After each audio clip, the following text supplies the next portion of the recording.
من یک خواهر اسلامی شما هستم. یک سوال دارم. آیا برای شوهر از رنگ و بار حاضر زمان استفاده کنی جایز است؟ یعنی کسمتیکا. یعنی یک خواهر اسلامی سوال کرده است که از کسمتیکای حاضر زمان بگیم، از همین داروهایی که لبها دا میشکن، چهره هاشون دا میشکن، برای شوهرها استفاده کنیم جایز است یا نه؟ جایز است. اگر برای شوهر هر رنگ باری که زن خودش را میدهد، آرا و تارایی که میکند برای در دل شوهرش جایگیر شود، برای محبت شوهر برای او زیادتر شود، برای اون که شهوتی مثال مرد کشاده شود، هر رنگ باری که میکند اجازت است. لیکن من به این خواهرای عزیز و به تمام آن زنهایی که از ما و شماست توصیه ما چی هست؟ من میخواهم که در جای کسمتیکا اخلاق خوب حمیده داشته باشند. در جای کسمتیکا احترام شوهر را به جا بیارن. در جای کسمتیکا وقتی که شوهر پاشه در همون پاگای خانه که مان، با یک چهره خندان، با یک قوقهای کشاده او شوهرها را پیشواز بگیرند. این بهترین رنگ بار است. باور که همین زنها هم به خود یک سیر دارند، مردها هم سیرشون همین است که وقتی زن او را پیشواز میگیرد، وقتی زن با او مهربانی میکند، این در دل شوهر البته به البته مهر بگیم دوستی نسبت همون زن خودش پیدا می شود. از این خاطر بهترین کسمتیکا، بهترین رنگ بار این است که شوهرها را احترام کنند. باور کنین همین کسمتیکای حاضر زمان همش خیمیه هست. چی در همون چهرهش میمالد، چی در لبهاش میمالد، عاقبت وی زلال میدهد. امروز همون زنهای پیرانسالی که در جوانی استفاده کردند، اگر شما اهمیت داده باشین، چهره‌های همونها دیگرگون است. چهره‌های همونها دیگرگون است. من از تمام خواهرها التماس دارم که چهره‌ها را به آب طهارت نورانی کنین، چهره‌ها را به نمازهای شب نورانی کنین، پیشانی را در زمین بمان در شب در ساعت 3 و 4 خیز به سوی خدای خود زاره و تولا که در حق شوهر دعا که انشاءالله در چهره تو چی در دنیا و چی در آخرت یک نور روشن می شود که تمام این کسمتیکه های دنیایی همه چی هستند عاجز هستند.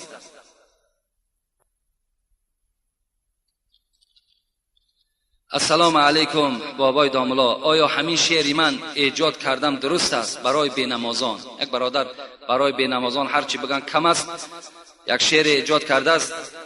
اگرچند که رحمت خدا به این برادر ایجاد کردن، در وزن کم شعرها وزن ندارن، لیکن معنای خیلی خوب دارن، معناش پر ره است. حیف آن نوری که در شماست سجده الله نکرد، حیف آن دست و پایی که در شماست گفتار الله نکرد، حیف آن جسمی که در شماست راه حق را طی نکرد، حیف آن چشمان نرگسین تو که دیدار الله نکرد. یعنی معناهای خیلی کلانی دارد، لیکن وزنها ندارد شعر، وزن در کار برای شعر. من یک شعر از جنونی در همین تمثیل به شما میخوانم که گوش اندازین چگونه حضرت‌ها ایجاد میکردند. لیکن اولی اگر شاعریش باشد خیلی خوب است، خیلی خوب است، آینده انشاءالله نیک می شود. دلی به عشق او بادا کفیده. حضرت جنونی میگوید همین مسلمانی که در دلش عشق خدا نداشته باشد بادا کفیده، خدا این دل کفانده بگرداند. دلی به عشق او بادا کفیده، زبان به ذکر او بادا کشیده، نریزد آب دیده کور بهتر، تنی به طاعتش رنجور بهتر. اگر مسلمانی که در چشم او آب چشم نباشد، از قیامت نترسد، از گور نترسد، نریزد آب دیده کور بهتر، برای این همون کور بودن بهتر بود. نریزد آب دیده کور بهتر، تنی به طاعتش رنجور بهتر. تنی که طاعت نداشته باشد، عبادت نداشته باشد، فقط به کار دنیا مشغول باشد، این خیل بدن گفتن حضرت فلج بدنش بهتر است. بود بر مرده غافل کفن حیف، به حلق کشته دنیا رسن حیف. دنیای انسانی که از دنیا غافل میگذرد برای او کفن حیف میکنه. انسانی که از دنیا فقط برای همین طلا و تاراج دنیا گذشت، او رشته همین دنیایی را میگد حیف میکنه.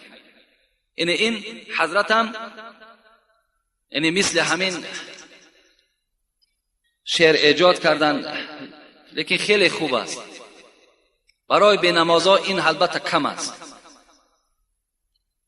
حاجی داملای محترم، من اول از شما عذر پرسیده میگویم که زن شوهر خود را به دین اسلام درآورد، یعنی نماز را یاد دهد. درست است یا نه؟ داملا از شما یک کف دعای نیک طلب دارم، خدا شما را نگاه بدارد.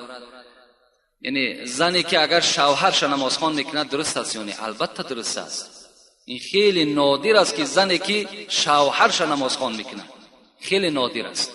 خوش به حال همون خواهر، خوش به حال همون زنی که برای اصلاح شوهرش حرکت میکند، برای با دیانت کردن شوهرش حرکت میکند. خوش به حال این زنی که البته این عمل انجام میدهد. البته درست است. یک سوال دیگر کردن، آیا اگر شوهری که زنش تعلیم قرآن میکند باز با او زندگی کردن درست است؟ البته درست است. این وظیفه شماست. وظیفه شماست که زن شما قرآن خوان کنین، زن از علم اسلام آگاه کنین. این وظیفتون است. او حکم شاگردی را نمیگیرد، او تا همون مردن شد او زن شماست. شاگرد شما هم که باشد غلط هم ندارد، هیچ یگان جای غلطی نیست.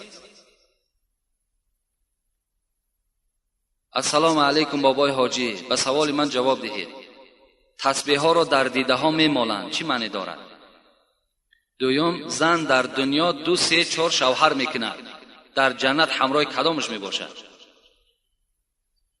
انا زنهایی که در دنیا 2 شوهر میکنند، 3 شوهر میکنند، از پیغمبر خدا پرسیدند این سوال است. حضرت گفتند که با شوهر آخرش در جنت است.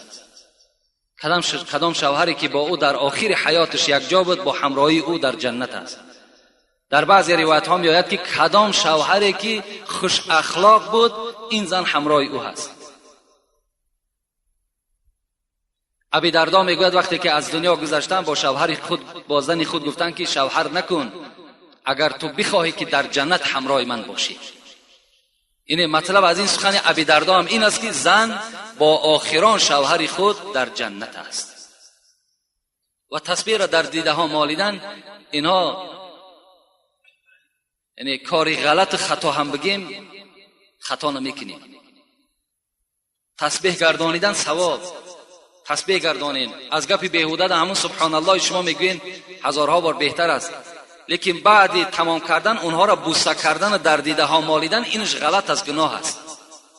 فقط شما قرآن در دیدتان مالید، فقط شما قرآن بوسه کنید. و یک سنگ است، آیا بوسیدن چی لازم است؟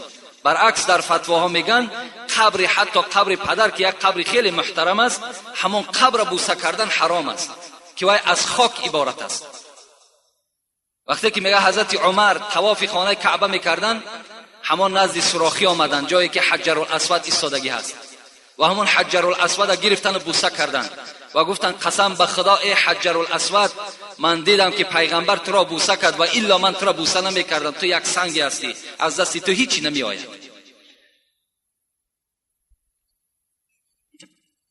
السلام علیکم بابای داملا، همین سوال ما را با پررگی جواب بده. من بسیار در نماز غلط میکنم. اگر پس بخوانم، اگر نماز را کمکک بلند بخوانم خطا نمیکنم. یعنی نماز بلند خوانم غلط نمیکنم، پس بخوانم غلط میکنم. من دخترک هستم، میگن آواز دخترک سطر هست، من چی کار کنم؟ باز یک سوال دیگر. بابای داملا، من میخواهم که جنازه را پیش از نماز بخوانیم، برای آنی که بسیاری کسها در نماز جنازه اشتراک نمیکنند. خداوند این خواهر باز توفیقش زیاده بگرداند. یعنی همه وقت باید که جنازه های ما بعد نماز شوند، زیرا پیش از نماز جمعه وقتی ما جنازه میکنیم اکثر مردم جمعه را میپرتوین، از پس نماز جنازه میشوند. اینجا ده همشون گناهگار میشوند، زیرا فرض عین ماندگی مثال از پای یک فرض کفایه میشوند. باید که جنازه البته به البته چی شود؟ بعد نماز شود. و سوالی که دادن آواز دخترک سطر هست، این غلط است. آواز دخترک سطر نیست. آواز دخترک سطر است در وقتی که در نزدش مردهای باشند که مثال محرم این نباشند، مردهای بیگانه باشند، این حالت در آواز زن سطر میگن. لیکن در نماز همه شما چی زن و چی مرد می توانیم 5 وقته نماز کدامش نباشد، چی بامداد چی پیشین. گفتی عباره مختصر که والمنفرد خیرت این ادا، آدمی طاقت گذار حق دارد خواب پس میخواند خواب بلند. اگرچه نماز پیشین باید پس خوانده شود، عصر پس خوانده شود. اینها فقط برای امام هستند، برای آدمی طاقت گذار نیست. برای آدمی طاقت گذار میتونی با تمام آواز در خانه بخوان، چی پیشین باشد چی عصر باشد. نمازهای بلند میتونیم پس بخونیم، بلند یعنی اختیار شما هست اگر طاقت گذار باشین. این بلند خواندن و پس خواندن فقط برای همون خطیب است، برای ملا است، برای امام است، برای شما نیست. همه تون میتونیم بلند میخونیم پس میخونید، این حق شما هست اگر در خانه نماز ده تنها گذار باشین. السلام علیکم داملای محترم حاجی مرزا. بعد از سلام خواهش میکنم که به این 2 سوال من جواب بدهید. در ماه سفر لباس در تنت اگر بسوزد پوشیدن وی باز درست است یا نه؟ در ماه سفر نکاح کردن یا که توی کردن، یا زن اگر حامله دار شود، یا زنی که سری فرزند رود، با احترام یکی از مخلصان شما. ما اینقدر از ماه سفر میترسیم، اینقدر از خدا نمیترسیم. تمام در مردم ما و شما همون جاهلیت دوره عرب ها پیدا شده است. در دوره های جاهلیت هم کتاب تاریخ عرب ها را خواندم، تماشا کردم. اونها هم برای اونها روز نامبارک روز چهارشنبه بوده است. انا همون اثر جاهلیت اونها در ما و شما تاثیر کرده است. امروز بیماری را وقتی میگو روز چهارشنبه خبر گیرم میگن نره که کسلش زیاد میشود. ببین این یک جاهلیت است، حالان که پیغمبر ما و شما میگه العائد فی المریض یمشی فی مخرفة الجنه. کسی که اگر بیمار خبرگیری میرود قدمهای او در باغ از باغهای جنت قدم زده ایستاده است. ببین ما و شما را محروم میکنن از فیض همون جنت، از همون داخل جنت. ما و شما را این جاهلیت محروم میکنن، نمیگذارد که شاید که من همون روز چهارشنبه بیکار باشم خلاص. یا حضرت عایشه صدیقه میگوید که در دوره های جاهلیت ماه شوال بسیار ماه نامبارک بود برای مردم عرب، حالان که پیغمبر مرا در ماه شوال نکاح کرده گرفت. این عایشه صدیقه میگوید. یا جاهلیت ما و شما این گونه بود که یک چغز اگر در بالای یک درخت می نشست میگفتیم از همین خانه یک کس وفات میکنه، یا همین خانه ویران میشد برای که چغز در بالای خانه نشست. حالان که خدای ما و شما و ما اصاب من مصیبت الا باذن الله. ای بندگان من، خاطر شما جمع باشد، از هیچ چیز نترسین. هر بلا و مصیبتی که بر سر شما می آید همش از نزد من به اجازت من می آید. شما از اینها نترسید. ماه سفرم از طفیل اینهاست. ماه سفر یک ماه پرخیر، یک ماه پربرکات. فقط پیغمبر خدا را وفاتش در این ماه سفر است. برای این در این ماه، هر ماه برای ما و شما ماه مبارک است. از ماه سفر نترسید. حتی پیغمبر لا عدوى ولا طیرة ولا هامة ولا سفر فی الاسلام. ببین در اسلام ما از پرنده ها نترسین. گفت در اسلام از ماه سفر نترسین. هیچ بلا ندارد، هیچ مشقتی ندارد. برای همین لباسی که در ماه سفر می سوزد پوشیدن او باکی ندارد، پوشیدن بگیر. یا توی کردن در ماه سفر، اگر همین تویهای سرخراجات و همین تویهایی که پر از حرام کرده های خدا هست در ماه سفر نه، در تمام کل سال برای ما و شما نادرست است. ماه سفر خالی نه. یکی خوش به حال همون پیشوای ما و شما که بیچاره البته مانده شدند از حساب همین خراجات اسراف ها و عمل های نادرکار همین مردم که مانده شدند. بعد گفتن که همین ماه سفر در توی کردن درست نیست. شکر که از همین ماه سفر حاضر میترسن، از خدا نه.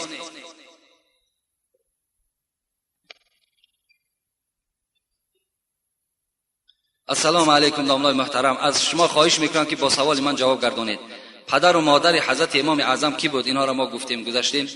از آینه نیلگون نماز بامداد یا پیشین و غیر نمازگزاری را میخوانند. از قفا اینها نماز خواندن درست است یا نه؟ درست نیست. از بالای تلویزیون وقتی که شما یک نماز میبینین و با آنها اقتدا میکنین، نماز شما فاسد است. نماز شما درست نمی شود.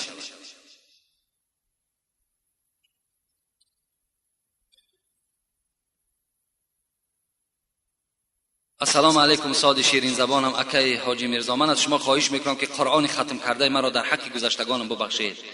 از شما خواهش میکنم که درباره امام حسین با ما صحبت میکردید. با احترام یکی از مخلصان دائمی شما، ان شاء الله به نزد من بیا بعد میبخشیمش در حقمون اولاد اجداد.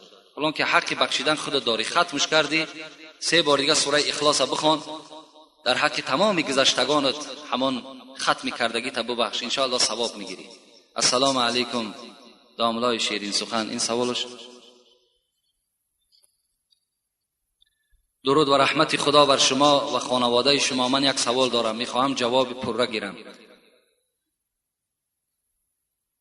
آیا دلیل هایی که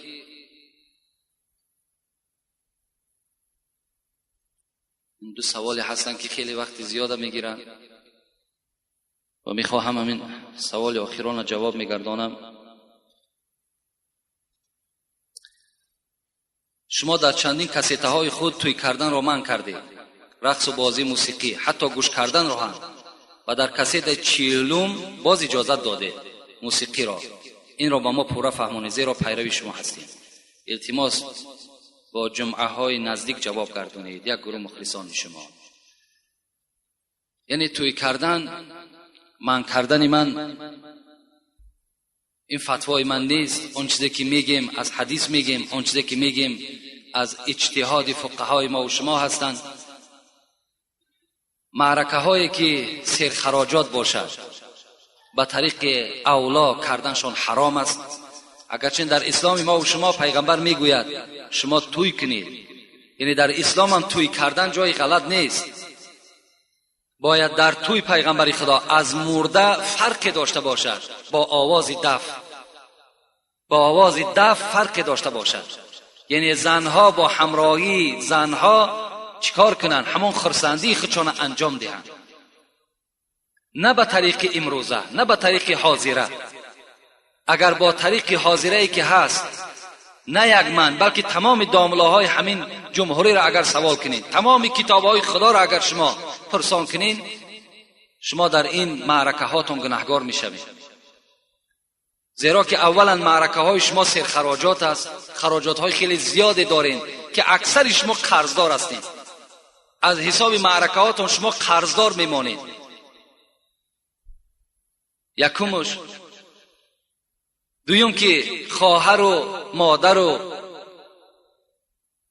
از ما و شما با مردهای بیگانه در یک موضع رقص بازی میکنند که اینها هم از روی نگاه اسلام البته غلط است و گناه است، این جای پوشیدش نیست.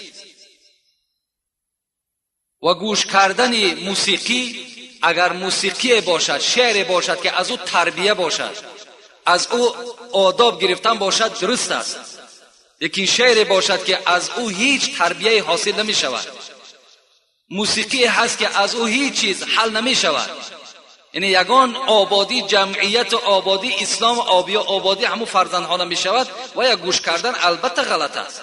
خدا در قرآن چی میگوید؟ این السمع والبصر والفؤاد کل اولئک کان عنه مسئول.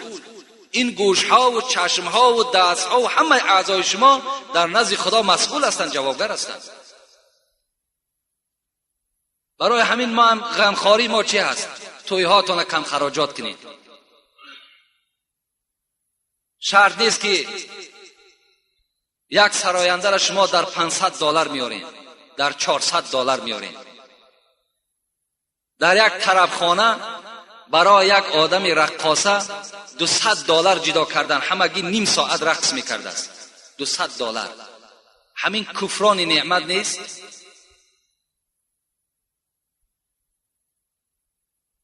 برای $200 را به دست آوردن چند قدر مهنت در کار، چند قدر مشقت در کار.